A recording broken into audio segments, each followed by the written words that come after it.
Tujuan hidup kita bukanlah kebahagiaan, bukan pula sukacita.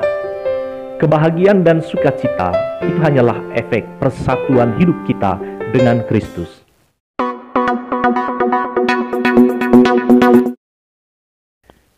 Bapak, Ibu, Saudara-saudari yang saya kasihi dalam Tuhan kita Yesus Kristus, selamat berjumpa kembali.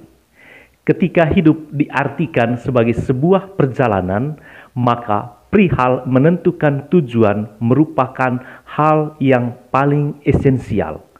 Sebab hidup tanpa tujuan tidak akan pernah membawa kita kemana-mana.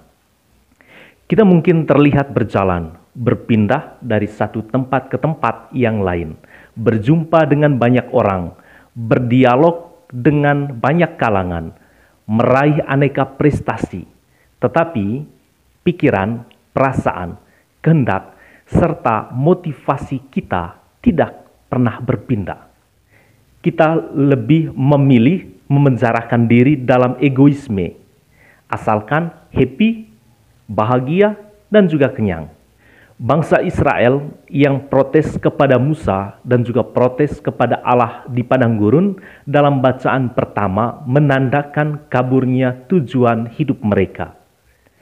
Kalau bangsa Israel diberi pilihan, apakah tetap mempercayakan diri mereka kepada Allah atau tetap di bawah kuasa Firaun, mereka telah mengungkapkannya kepada Musa bahwa lebih baik di Mesir sebagai budak daripada sebagai umat Allah di padang gurun yang serba kekurangan makanan dan minuman.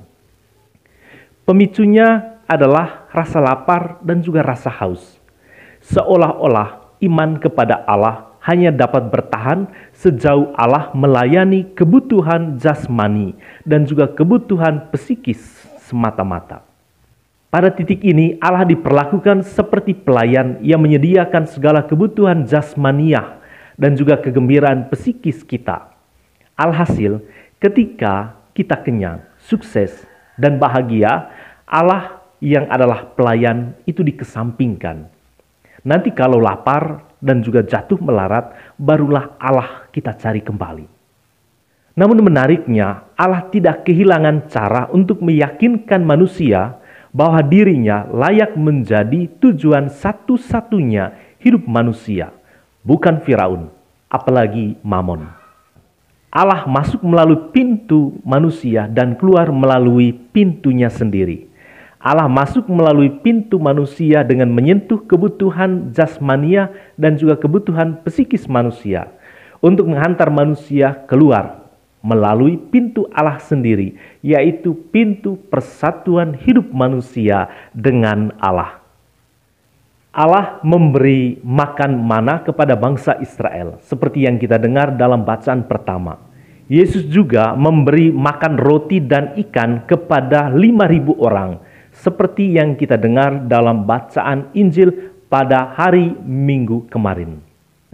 Hal ini menunjukkan bahwa Allah itu peduli dengan kebutuhan kita. Allah peduli dengan orang lapar dan haus, orang sakit dan yang sedang berduka cita. Allah peduli dengan segala kebutuhan kita, termasuk di masa pandemi ini. Tetapi Yesus mengingatkan bangsa Israel pada zamannya dengan mengatakan, "Bekerjalah bukan untuk makanan yang dapat binasa, melainkan untuk makanan yang bertahan sampai kepada hidup yang kekal."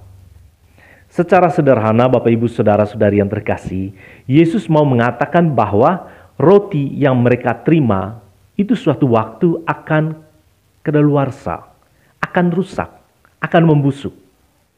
Tetapi roti yang tidak pernah kadaluarsa, tidak pernah rusak, tetap sama, baik kemarin, hari ini maupun selama-lamanya, adalah diri Yesus sendiri yang berdiri di hadapan mereka. Di sini menjadi jelas bahwa setiap mujizat yang dikerjakan Kristus bukan sekedar menjawab harapan dan doa kita, tetapi mengarahkan kita pada tujuan utama hidup sebagai pengikut Kristus, yaitu persatuan diri kita dengan Yesus, Sang Roti hidup itu. Itulah tujuan hidup kita, kesatuan hidup dengan Kristus, Sang Roti hidup. Tujuan hidup kita bukanlah kebahagiaan, bukan pula sukacita. Kebahagiaan dan sukacita itu hanyalah efek persatuan hidup kita dengan Kristus. Hanya persatuan hidup dengan Yesus, Sang Roti Hidup, kebahagiaan atau sukacita kita menjadi sungguh murni. Hanya dalam persatuan hidup dengan Kristuslah semangat rela berkorban kita sungguh sejati.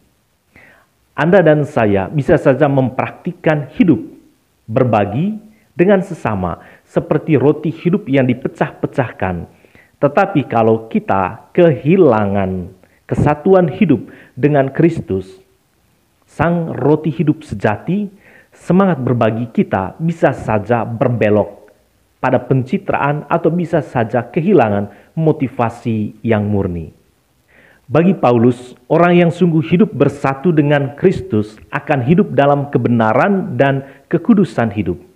Sekali lagi, kebenaran dan kekudusan hidup hanyalah efek persatuan hidup kita dengan Kristus. Kalau kita bisa hidup bahagia, hidup benar, dan juga hidup kudus, semuanya itu bukan karena jasa kita semata-mata, tetapi karena kita berpartisipasi dalam kebahagiaan, dalam kebenaran, dan juga dalam kekudusan Allah. Demikian juga kalau kita dapat menjadi roti hidup bagi sesama. Ingatlah, hal itu bukan karena jasa kita semata-mata. Orang sungguh-sungguh menjadi roti hidup kalau dia sungguh hidup dalam Kristus dan Kristus hidup di dalam dirinya. Demikian juga kalau kita dapat menjadi roti hidup bagi sesama, ingatlah, hal itu bukan karena jasa kita semata-mata. Orang sungguh-sungguh menjadi roti hidup kalau dia sungguh hidup dalam Kristus dan Kristus itu hidup di dalam dirinya.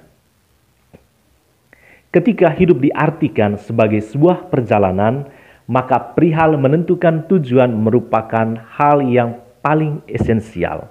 Ingatlah, tujuan utama kita adalah bersatu dengan Kristus, Sang Roti Hidup, agar kita menjadi roti hidup bagi sesama secara khusus di masa pandemi ini. Tuhan kita Yesus Kristus memberkati kita semua.